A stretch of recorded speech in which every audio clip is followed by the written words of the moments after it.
clarity of Cal that break your heart. It was the fantastic drowse and drum hum of lum mum afternoon, nothing to do. Old Frisco with end of land sadness. The people, the alley full of trucks and cars of businesses nearabouts.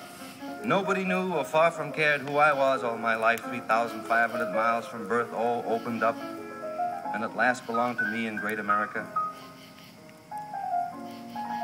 And now it's night in 3rd Street. The keen little neons and also yellow bulb lights of impossible to believe flops. Dark ruined shadows moving back of torn yellow shades like a degenerate China with no money. The cats in Annie's alley. The flop comes on, moans, bowls. The street is loaded with darkness. Blue sky above with stars hanging high over old hotel roofs and blowers of hotels moaning out dusts of interior. The grime inside the word in mouths falling out tooth by tooth. The reading rooms tick-tock, big clock with creak chair and slant boards and old faces looking up over rimless spectacles bought in some West Virginia or Florida or Liverpool, England pawn shop long before I was born. And across rains, they've come to the end of the land sadness, end of the world gladness. All your San Francisco will have to fall eventually and burn again. But I'm walking. One night, a bum fell into the hole of the construction job where they're tearing a sewer by day. The Husky Pacific and Electric youths in torn jeans who work there often, I think, going up to some of them like, say, blonde ones with wild hair and torn shirts, and they say, you ought to apply for the railroad. It's much easier work. You don't stand around the street all day and you get much more pay.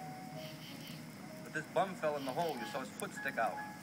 British MG, also driven by some eccentric, once backed into that hole. And as I came home from a long Saturday afternoon local to Hollister out of San Jose, miles away across verdurous fields, prune and juice joy, there's this British MG backed and legs up, wheels up into a pit, and bums and cops standing right outside the coffee shop.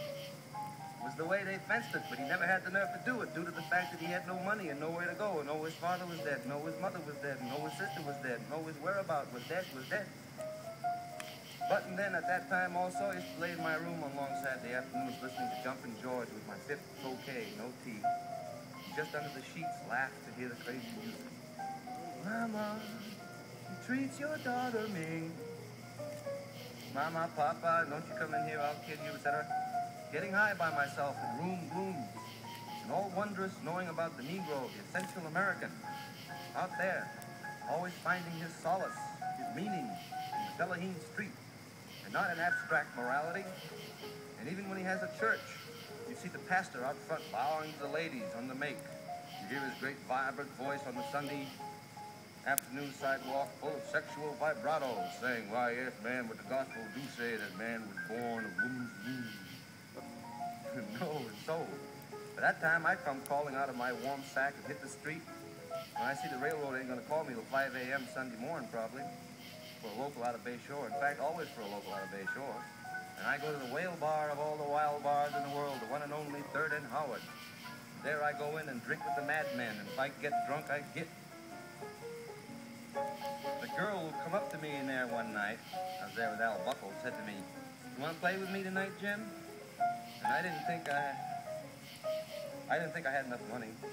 And I told this to Charlie Lowe, and he laughed and said, how do you know she wanted money? Always take the chance that she might be out just for love, or just out for love. You know what I mean? Don't be a sucker.